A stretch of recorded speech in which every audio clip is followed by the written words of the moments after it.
Today's NCLEX question. A client with an enteral feeding tube develops hyponatremia. The nurse takes which action? Administer insulin, administer water, administer sodium, administer glucose. What should we be paying attention to? First, the patient has an enteral feeding, meaning they are receiving a feeding tube that delivers nutrition directly to their stomach or small intestine. Second, what is hyponatremia? Hypo means low. Natremia refers to the sodium levels in the blood.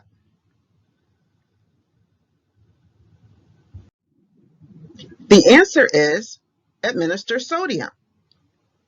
Hyponatremia, also known as water intoxication, is caused by dilution of sodium when water intake is excessive.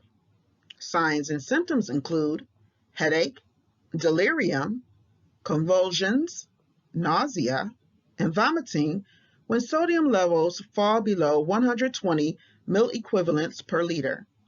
Replacing sodium and restricting water is usually corrective. If this content was helpful, like this video and subscribe to the channel. Share with someone that might find this useful. Happy studying!